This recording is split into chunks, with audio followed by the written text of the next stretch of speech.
أعوذ بالله من الشيطان الرجيم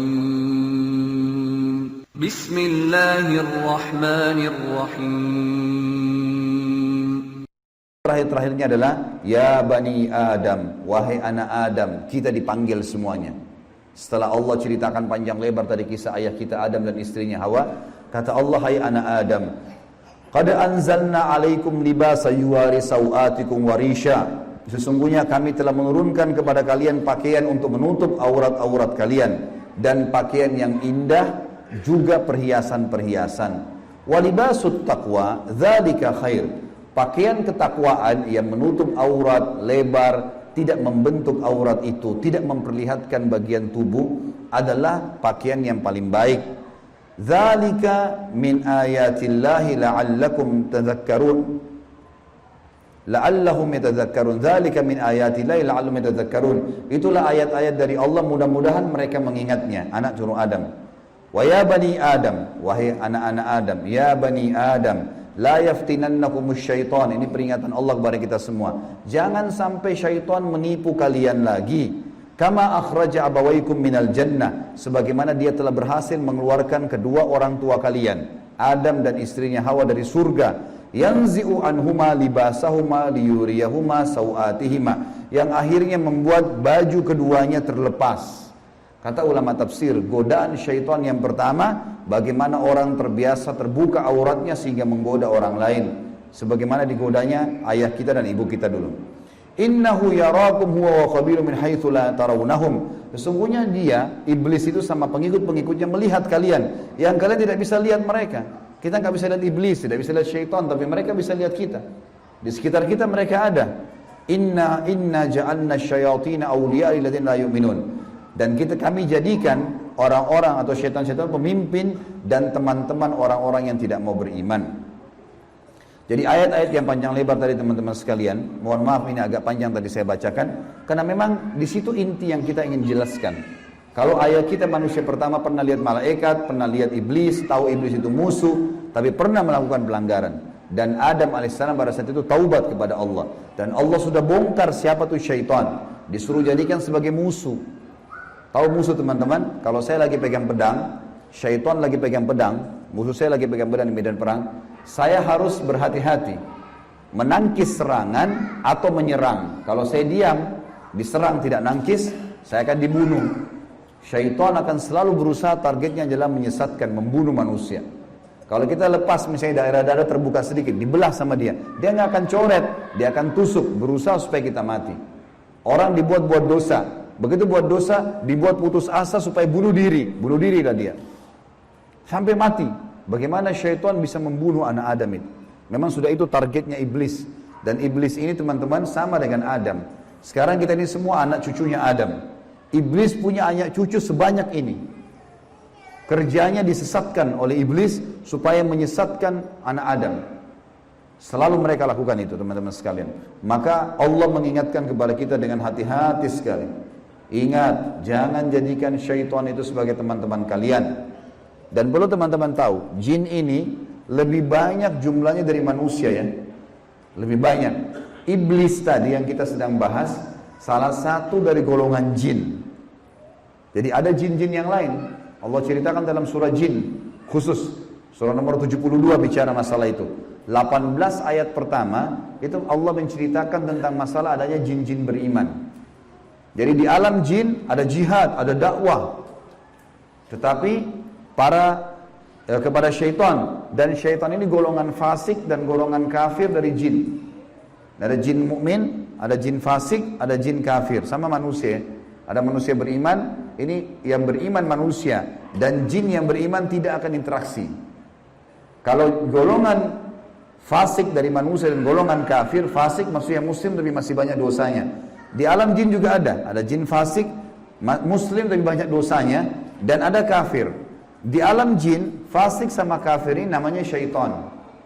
Jadi semua syaitan pasti jin, tidak semua jin itu syaitan. Bisa ditangkap ini ya? Oke. Ini pemahamannya. Nah, syaitan ini dipimpin oleh iblis. Jadi iblis bukan raja jin, tapi raja syaitan. Teman-teman sekalian, semua syaitan kita disuruh jadikan musuh. Kalau datang, diusir. Kalau kita ganggu syaitan, atau syaitan ganggu kita, kalau kita diganggu oleh syaitan, maaf, bahasanya gini, kalau kita diganggu oleh syaitan, tadi saya keliru ucapinnya. Kalau kita diganggu oleh syaitan, kita harus usir. A'udzubillahi minasyaitonirrajim.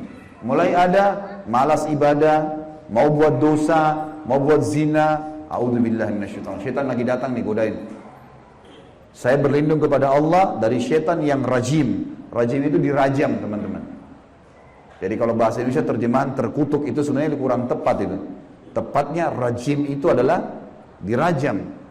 Rajam itu malaikat ambil panah api dipanahin dia. Jadi kalau kita diganggu oleh syaitan kita bilang a'udzubillahi minasyaitonirrajim, itu Allah datangkan malaikat bunuh syaitan tuh yang sedang goda kita. Dirajam dia, dilempar dengan panah-panah api. Seperti Allah bilang dalam surah Al-Mulk, wa ja'alnaha rujuman lisyayatin. Dan kami jadikan bintang-bintang itu sebagai panah-panah untuk mematikan syaitan-syaitan.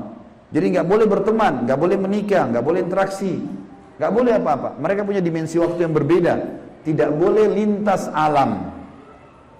Teman-teman, kita ini manusia. Manusia sudah Allah ciptakan makanan kita. Makanan kita inilah daging, ini ayam, ada sayur-sayuran, ada buah-buahan yang kelihatan depan mata. Yang manusia bisa cocok tanam, bisa ternak, itu makanan kita. Inilah kita, inilah baju kita, inilah penglihatan kita yang kita bisa lihat, inilah bangunan rumah kita dan masjid kita. Ini alam kita, teman-teman. Untuk membuat manusia lain suka dengan kita, simpatik, ada cara manusiawi.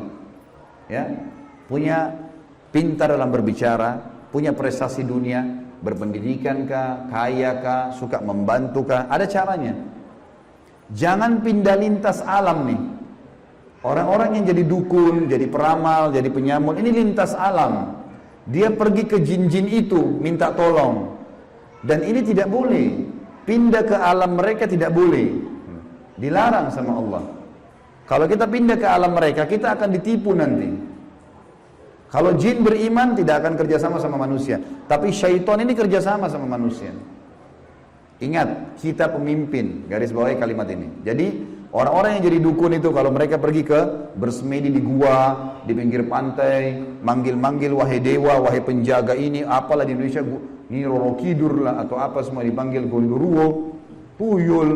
Ini semua teman-teman bahasa yang diucapkan oleh manusia karena tidak faham kedudukan dia. Dia kalau lagi bersemedi di situ, syaitan yang lewat di sekitar tempat itu muter-muter lihat, ini manusia, ini pemimpin saya ini.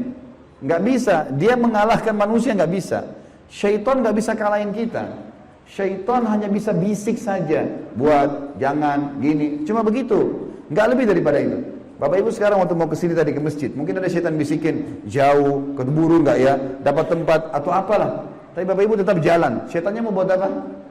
Nggak bisa buat apa-apa, cuma bisa bisik, jangan, gini, gitu, segala macam. Cuma itu. Manusia kalau bantah, nggak bisa buat apa-apa dia. Nggak bisa syaitan menjelma cekik kita, enggak, kamu harus berzina. Enggak. Syaitan cuma bisik, itu zina, itu perempuan, itu begini. Tapi kalau saya bilang enggak, saya nggak mau. Terus syaitannya buat apa? Nggak bisa buat apa-apa, lemah sekali. Allah bilang inna kaidah syaitani kana dhaifa. Syaitan itu lemah sekali. Kalau ada manusia yang tidak faham tentang kedudukan mereka sebagai khalifah, ditipulah oleh syaitan itu. Sama tadi orang bersemedi itu. Sebenarnya teman-teman sekalian, di muka bumi ini yang mengatur kadar udara, oksigen yang kita hirup, populasi manusia, populasi hewan-hewan, kadar panas udara, api, air, segala macam, ini ada malaikat-malaikat. Teman-teman kalau mau baca surah Al-Ma'arij dan surah Al-Buruj, surah nomor 77 dan surah nomor 79, di situ disebutkan panjang lebar tentang tugas-tugas malaikat. Jadi yang urus lautan, urus gunung, urus tumbuh-tumbuhan, semua ini malaikat, makhluknya Allah. Rukun iman kita yang kedua, kita harus yakin mereka ada. Nah, kalau ada manusia datang ke gua-gua ini, minta-minta, panggil syaitan, panggil dewa, panggil penjaga gua atau apa saja, syaitan di sekitar situ tadinya takut sama manusia ini. Makanya orang kalau bersemedi nggak pernah kurang dari 3 hari, 1 minggu, ada yang 1 bulan, ada yang bertahun-tahun bersemedi. Baru syaitannya keluarin suara tuh.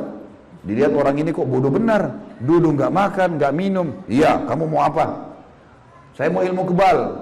Lihat, perhatikan syaitan tipu dia. Disuruh makan kotorannya sendiri, disuruh minum darah, disuruh ini, lintas alam lain nih. Manusia tidak mungkin mau minum darah. Fitrahnya kita nggak suka itu. Alam kita beda, kita nggak boleh makan itu memang. Allah buat kita nggak suka itu. Syaitan suka dengan bau-bau busuk, bau kotoran. Manusia nggak suka. Syaitan suruh manusia ini ikuti dia, suruh bersemedi. Dan ini disebutkan teman-teman, sebab turunnya surah jin ini karena ada orang-orang Arab jahiliyah dulu. Mereka ini teman-teman kalau mau kalau lagi perjalanan bagi safar, kepala sukunya, kepala kafilah, kepala perjalanan itu kalau sudah istirahat di satu lembah, dia tiba-tiba keluar, dia ambil setengah bekal makanan, dia bawa ke tengah-tengah lembah, lalu dia bilang begini, wahai penjaga lembah, ini setengah bekal kami, jangan ganggu kami ya. Ini perkataan siapa? Perkataan kepala kafilah tadi. Maka Allah bongkar dalam Al-Quran, dalam surah Jin, Allah katakan 18 ayat pertama diantaranya, fazaduhum rahaqa. Maka syaitan-syaitan di sekitar lembah itu semuanya makin mengerjai mereka, makin jadi itu. Kalau ada satu kampung misalnya kayak di Indonesia ini paling banyak seperti itu. Ada satu kampung lewat jembatan, tersebar berita, itu di jembatan kalau malam hari ada nenek-nenek tuh. Syaitan tunggangi itu isu. Kalau ada orang takut, makin jadi, makin kelihatan. Yang lihat hanya orang yang takut saja. Orang yang tidak takut tidak bakal lihat. Tidak bakal kelihatan. Tentu teman-teman sekalian, kita ini sampai azan Isya, sholat Isya dulu baru kemudian kita lanjutkan materinya. Teman-teman sekalian, kalau ada satu rumah, orang bunuh diri di situ. Orang bunuh diri. Kalau kita lewat, pagarnya rumah orang itu 10 meter. Kita lewat 1 meter pertama, 2 meter pertama, semua syaitan di sekitar rumah itu bisikin kita. Itu yang bunuh diri perempuan, rambutnya panjang, matanya belalak, keluar darah dari hidungnya. Terus, sebelum antum ini, anda ini ngelewatan 10 meter pagar itu. Dia takut-takutin. Kalau kita takut di 5 meter misalnya, balik ke sana kita lihat benar tuh. Perempuan yang gantung diri itu kita lihat. Padahal sebenarnya tidak ada. Itu permainan syaitan di sekitar rumah itu. Ini saya bongkar kedoknya biar bapak ibu tahu. Jadi syaitan kalau di sini marah sama saya, biarin aja dia marah. Karena emang dia begitu kerjain manusia. Dia kerjain manusia. Kalau ada teman kita jalan tanya, kamu takut gak? Kamu lihat gak? Dia bilang enggak, karena dia tidak takut. Kalau dia takut, dia bayangkan nenek-nenek misalnya. Dia lihat nenek-nenek di sana. Jadi orang makin benar, makin tahu tauhid ini, makin tahu kisah awal Nabi Adam, musuh kita syaitan, Allah bilang syaitan itu lemah, tidak bisa buat apa-apa. Ini semua teman-teman sekalian akan membuat seseorang di antara kita jadi kokoh. Jadi tidak mudah tergoda oleh syaitan. Dan ini makna daripada hadis Nabi SAW. Hai Ibnu Khattab, Umar bin Khattab, kalau kau lewat di sebuah lembah, syaitan tahu kau lewat di lembah itu, dia cari lembah lain. Padahal Umar nggak pernah lihat syaitan itu. Syaitan yang lihat Umar. Kok bisa syaitannya takut? Karena tahu kalau Umar ini sudah tahu sedikit ada gangguan syaitan, langsung Umar baca A'udzubillahi minasyaitonirrajim. Berarti Allah utus malaikat bunuh dia. Orang-orang yang takut saja, yang belum faham, baru kemudian dikerjai oleh syaitan itu. Seperti itulah pemahaman